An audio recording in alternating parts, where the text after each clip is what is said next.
বিগত কয়েক দশকে বিশ্বের অর্থনৈতিক ও রাজনৈতিক ল্যান্ডস্কেপে যুক্তরাষ্ট্র ও চীনের মধ্যে প্রতিযোগিতা একটি কেন্দ্রীয় বিষয় হয়ে উঠেছে। এই প্রতিযোগিতা শুধুমাত্র বাণিজ্য, অর্থনীতি এবং তথ্য প্রযুক্তি খাতে সীমাবদ্ধ নয়, বরং এটি ভূ রাজনৈতিক উত্তেজনা, সামরিক শক্তি এবং আঞ্চলিক প্রভাবের একটি জটিল জালে পরিণত হয়েছে। যুক্তরাষ্ট্র, যা দ্বিতীয় বিশ্বযুদ্ধের পর থেকে বিশ্বের প্রধান পরাশক্তি হিসেবে অবস্থান করে আসছে, এখন চীনের উত্থানের মুখোমুখি। চীন তার অর্থনৈতিক প্রবৃদ্ধি এবং সামরিক আধুনিকীকরণের মাধ্যমে নিজেকে একটি নতুন পরাশক্তি হিসেবে প্রতিষ্ঠিত করছে।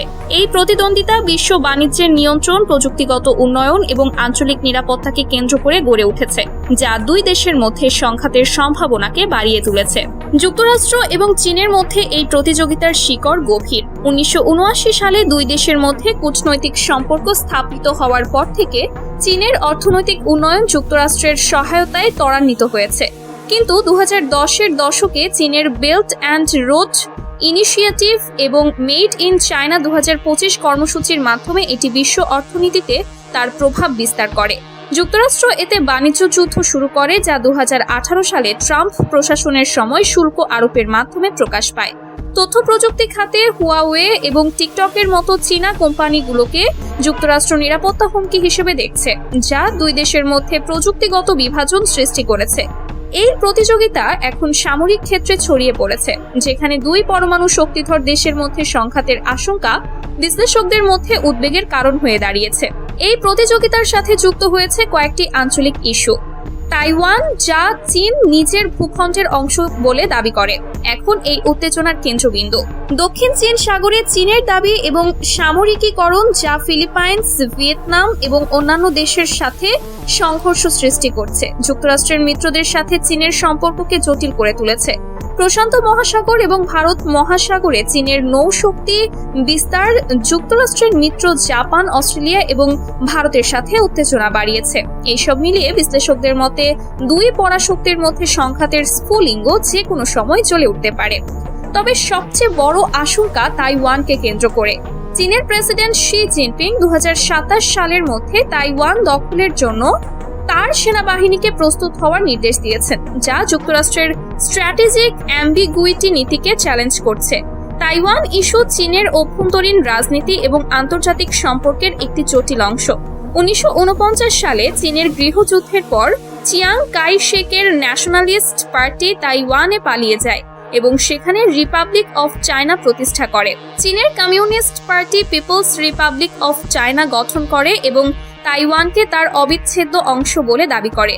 1971 সালে জাতিসংঘে চীনের প্রতিনিধিত্ব তাইওয়ান থেকে মেইনল্যান্ড চায়নায় স্থানান্তরিত হয় এবং 1979 সালে যুক্তরাষ্ট্র চীনের সাথে কূটনৈতিক সম্পর্ক স্থাপন করে ওয়ান চায়না নীতি মেনে নেয়।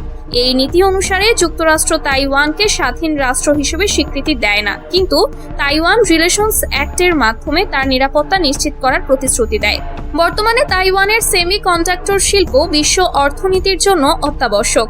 TSMC কোম্পানি বিশ্বের 90% অ্যাডভান্সড চিপ উৎপাদন করে, যা যুক্তরাষ্ট্র এবং চীন উভয়ের জন্য গুরুত্বপূর্ণ। চীন তাইওয়ানকে তার চায়না ড্রিমের অংশ হিসেবে দেখে এবং শান্তিপূর্ণ পুনর্মিলনের কথা বলে, কিন্তু বল প্রয়োগের বিকল্পও রাখে। 2025 সালে চীন তাইওয়ানের অবকাঠামোর বিরুদ্ধে প্রতিদিন গড়ে 26 লাখ সাইবার হামলা চালিয়েছে, যা তার গ্রে জোন কৌশলের অংশ। এই উত্তেজনা দক্ষিণ চীন সাগরে চীনের কৃত্রিম দ্বীপ নির্মাণ এবং প্রশান্ত মহাসাগরে নৌ মহড়ার মাধ্যমে আরও বাড়ছে। যুক্তরাষ্ট্রের মিত্র জাপান এবং ফিলিপাইন্সের সাথে চীনের সম্পর্কও খারাপ হচ্ছে। মার্কিন সংবাদ মাধ্যম দ্য নিউ ইয়র্ক টাইমস সম্প্রতি একটি বিশ্লেষণধর্মী প্রতিবেদন প্রকাশ করেছে, যাতে চীনের যুক্তরাষ্ট্রের সাথে বড় যুদ্ধের প্রস্তুতি নিয়ে আলোচনা করা হয়েছে। প্রতিবেদনে দাবি করা হয়েছে যে চীন যে বড় যুদ্ধের প্রস্তুতি নিচ্ছে সেটি বোঝার জন্য কিছু লক্ষণ থাকতে পারে। এই লক্ষণগুলো ধীরে ধীরে প্রকাশ পেতে পারে এবং বিশ্বকে অস্থির করে তুলতে পারে। প্রথম লক্ষণ হতে পারে আর্থিক সম্পদের স্থানান্তর। যুদ্ধ শুরু হলে পশ্চিমা দেশগুলো চীনের সম্পদ জব্দ করতে পারে, তাই বেইজিং ধীরে ধীরে তার আর্থিক সম্পদ যুক্তরাষ্ট্র এবং ইউরোপীয় দেশগুলো থেকে সরিয়ে নিতে পারে। এটি একটি নীরব কৌশল যা চীনের অর্থনৈতিক প্রস্তুতিকে নির্দেশ করে। উদাহরণস্বরূপ, চীন তার ফরেন এক্সচেঞ্জ রিজার্ভের একটি বড় অংশ US ট্রেজারি বন্ডে রাখে, কিন্তু যুদ্ধের আশঙ্কায় এগুলো বিক্রি করে অন্যান্য অ্যাসেটে স্থানান্তর করতে পারে। এটি বিশ্ব অর্থনীতিতে অস্থিরতা সৃষ্টি করবে, কিন্তু চীনকে স্যাংশনস থেকে রক্ষা করবে। দ্বিতীয় লক্ষণ হলো দেশাত্মবোধক প্রচারণা। চীন জুড়ে দেশপ্রেমী ক্যাম্পেইন জোরদার করতে পারে, যা নাগরিকদের যুদ্ধের জন্য মানসিকভাবে প্রস্তুত করে। এর মধ্যে রক্তদানের আহ্বান থাকতে পারে, যা যুদ্ধকালীন চিকিৎসা প্রস্তুতির ইঙ্গিত। চীনের কমিউনিস্ট পার্টি ইতিহাস থেকে শিক্ষা নিয়ে এই কৌশল ব্যবহার করে, যেমন মাও জেডং যুগে দেশাত্মবোধক প্রচারণা দিয়ে জনগণকে একত্রিত করা হয়েছিল। বর্তমানে সোশ্যাল মিডিয়া এবং স্কুল কারিকুলামের মাধ্যমে এটি ছড়ানো হচ্ছে। পরবর্তী ধাপে সামরিক তৎপরতা বাড়বে। বিভিন্ন অঞ্চলে সেনা মোতায়েন এবং মহড়া বাড়তে পারে, যা প্রকৃত আক্রমণের প্রস্তুতি নাকি কৌশলগত বিভ্রান্তি তা নিয়ে অনিশ্চয়তা তৈরি হবে। চীনের পিপলস লিবারেশন আর্মি PLA ইতোমধ্যে তাইওয়ানের চারপাশ মহড়া চালাচ্ছে, যা 2023 সাল থেকে তীব্রতর হয়েছে। এই মহড়াগুলোতে বিমান বাহিনী, নৌবাহিনী এবং মিসাইল ফোর্সের সমন্বয় দেখা যায়। প্রতিবেদনে বর্ণিত যুদ্ধের সিনারিও তাইওয়ানকে কেন্দ্র করে। প্রথমে চীন তাইওয়ানের বিদ্যুৎ গ্রিড, ব্যাংকিং সিস্টেম এবং ইন্টারনেট অবকাঠামোর ওপর সাইবার হামলা চালাতে পারে। এই হামলাগুলো ভোল্ট টাইফুন হ্যাকিং গ্রুপের মাধ্যমে চালানো হয়, যা যুক্তরাষ্ট্রের মিলিটারি বেসেসেও ম্যালওয়্যার ইনস্টল করেছে। সাবমেরিন কেবল বিচ্ছিন্ন করে তাইওয়ানের বিশ্বের সাথে যোগাযোগ নষ্ট করা হতে পারে, যা দ্বীপকে বিচ্ছিন্ন করে ফেলবে। এরপর ক্ষেপণাস্ত্র হামলা।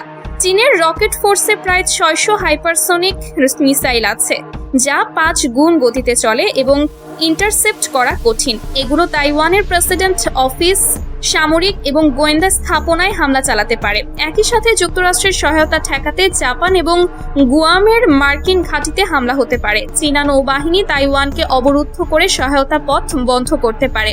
যুক্তরাষ্ট্রের ওভারম্যাচ ব্রিফ অনুসারে এই সিনারিওতে যুক্তরাষ্ট্র হারবে। পেন্টাগনের ওয়ার গেমসে প্রতিবার চীন জয়ী হয়, কারণ যুক্তরাষ্ট্রের ব্যয়বহুল জাহাজ এবং বিমান সহজে ধ্বংস হয়।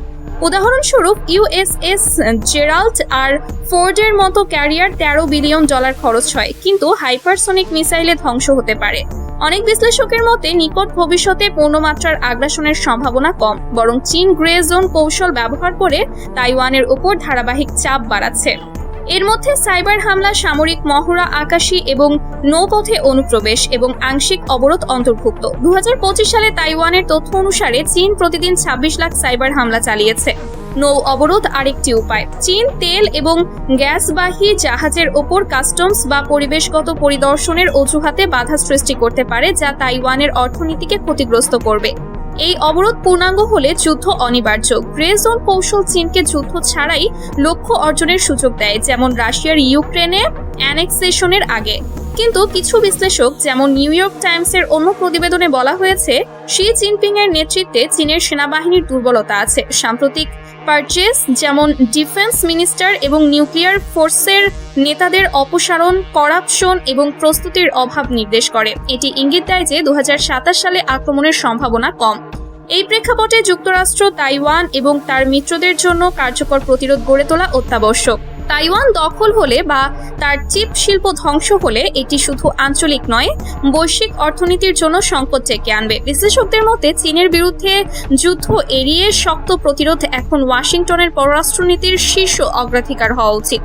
যুক্তরাষ্ট্রকে তার সেনাবাহিনী পুনর্গঠন করতে হবে। ওভারম্যাচ ব্রিফ অনুসারে যুক্তরাষ্ট্রকে সস্তা স্কেলেবল অস্ত্র যেমন ড্রোন এবং হাইপারসোনিক মিসাইল উন্নয়ন করতে হবে।